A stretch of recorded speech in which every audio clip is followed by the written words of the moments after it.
Hello, everyone. This is Pastor Misty Howick. I am an ordained elder in the United Methodist Church, and I serve the congregation of New Song United Methodist Church in Surprise, Arizona. We are working our way through the Proverbs. We are on chapter 20 today, out of 31 chapters. I want to apologize. Yesterday, I was so tired when I finally got to record our chapter yesterday. So if I didn't make sense, then I apologize.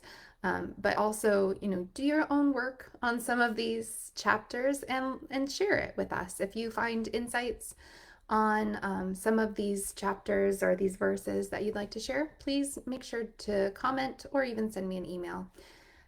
Today, I am also using the Jewish Study Bible as a resource for comments and gaining wisdom out of this book of wisdom, out of this book of wisdom sayings from sages in the ancient Near East.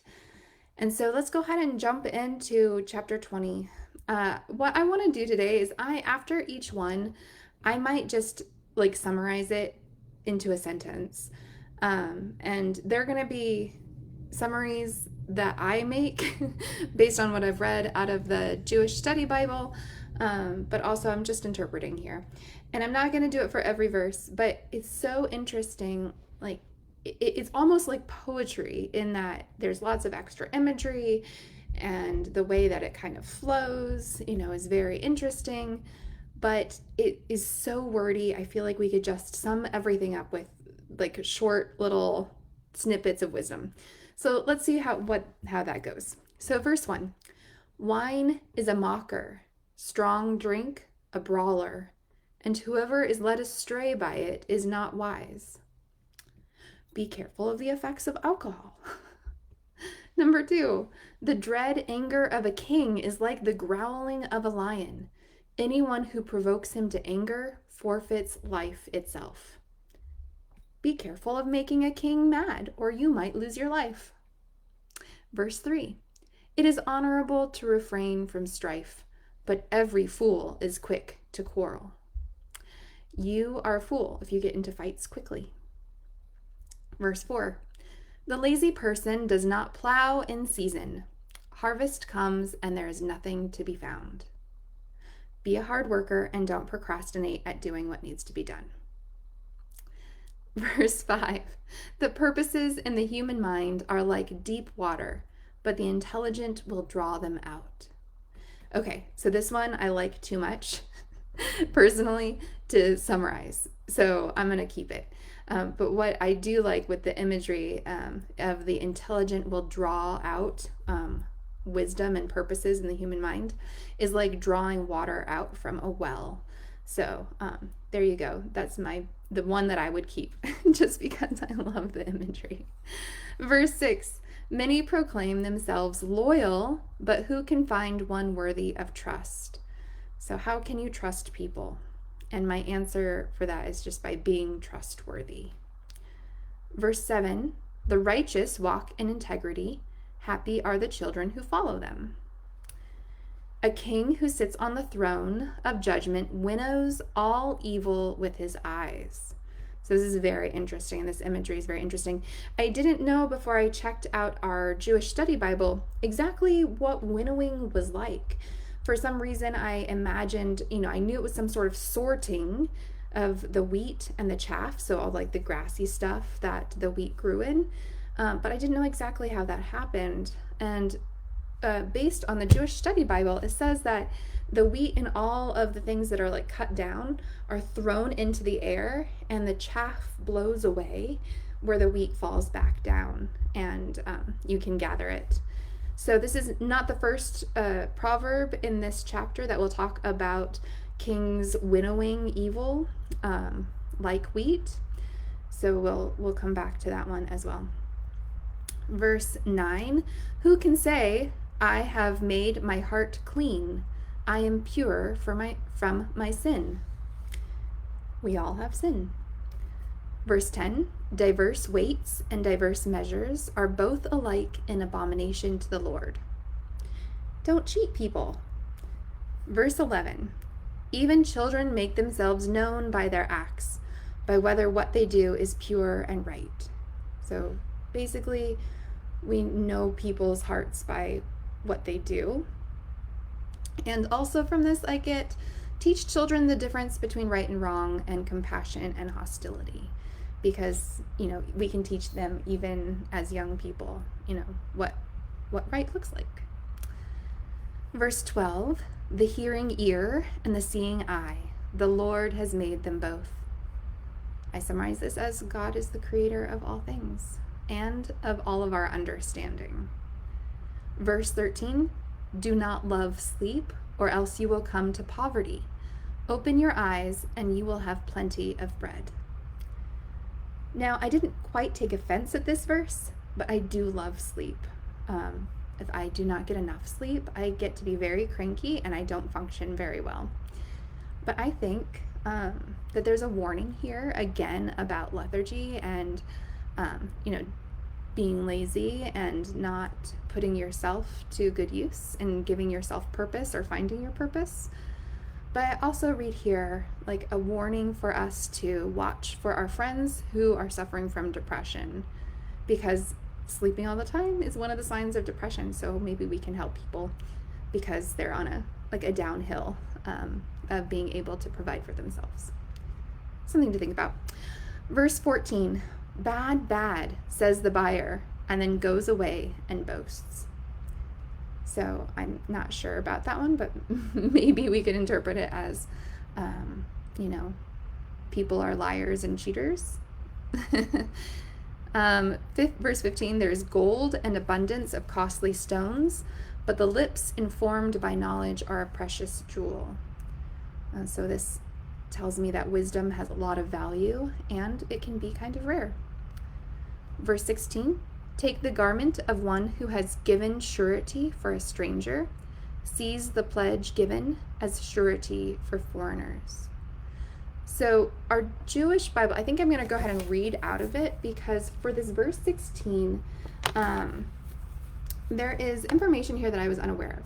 It says, these are the words that the lender might say when a man guaranteed the loan of a stranger who then defaulted, like take away his coat, because the garment is a large cloak that one could wear in the cold and wrap themselves in at night.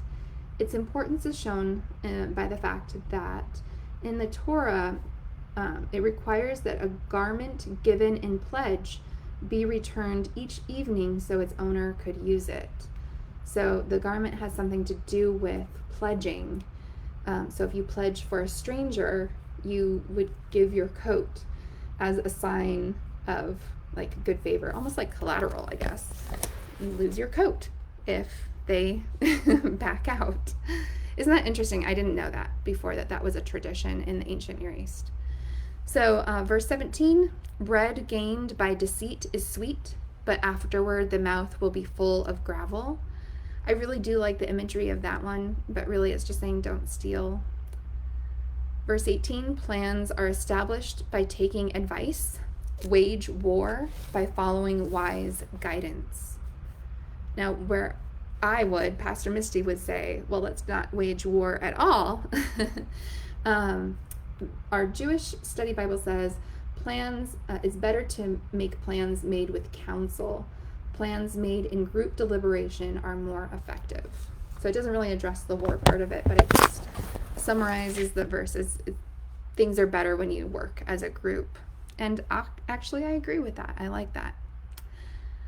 A gossip reveals secrets, therefore do not associate with a babbler. All right. I think that pretty much speaks for itself. We'll keep that one. Verse 20, if you curse father or mother, your lamp will go out in utter darkness. So one, we can probably sum this up as one of the commandments, right? Respect your mother and father. However, there's also the idea of your lamp will go out in utter darkness is kind of weird. It suggests in the Jewish Study Bible that light will fail may imply that such a man will leave no children of his own when he dies. So if you curse your father or mother, then you won't have children to pass on your light into the world. So that's a very interesting little piece of wisdom there. An estate quickly acquired in the beginning will not be blessed in the end. Make sure you know what you're purchasing. Make sure you know what deal you're making and spend the time to get to know it before you do. Do not be rash. Don't make rash decisions. All right, number 22, do not say, I will repay evil. Wait for the Lord and he will help you. I like this one as well. It's good advice so we don't continue cycles of abuse, cycles of pain, cycles of destruction. We don't need to repay evil for evil. We trust that God will make all those things right.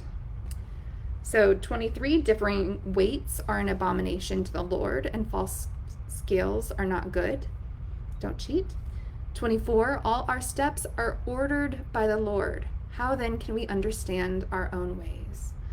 So verse 24, along with the one that talks about pulling out the purposes of the human mind, like drawing water from a deep well, these kind of point to the idea that, we make plans and God laughs sometimes, or, we want control over our life, but really God is the one who has control.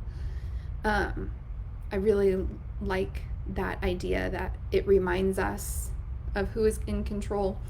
It again goes into some of the ideas that go into the book of Job. So that's kind of a similar idea. All right, let's see what else. Verse 25, it is a snare for one to say rashly, it is holy, and begin to reflect only after making a vow.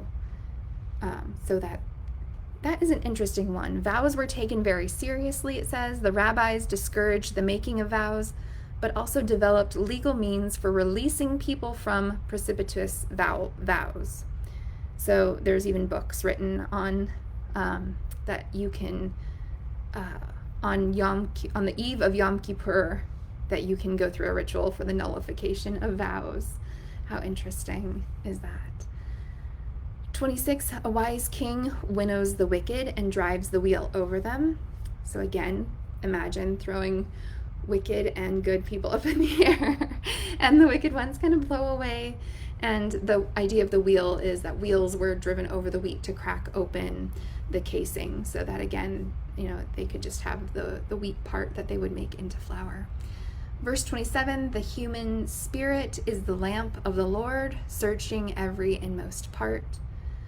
28, loyalty and faithfulness preserve the king, and his throne is upheld by righteousness. This is a really nice way of looking at a king. 29, the glory of youths is their strength, but the beauty of the aged is their gray hair.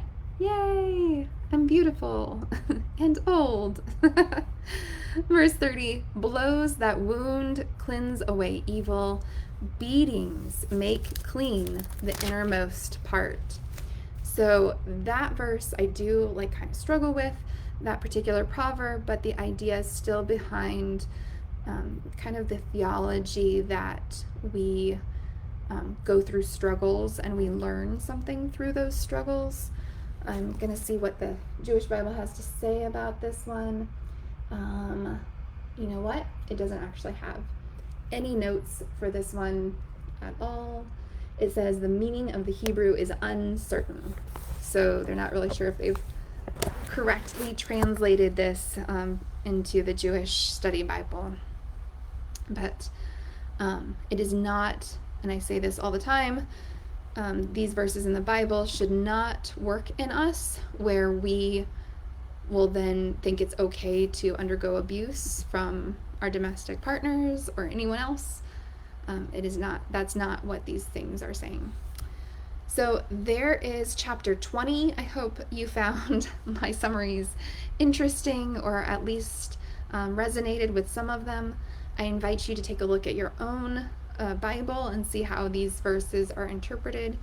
And, we're seeing a lot of wisdom repeated here. So it's kind of neat to see these sages sharing this wisdom with us that's kind of they all agreed upon. So I hope you have a great night. We'll see you tomorrow for chapter 21.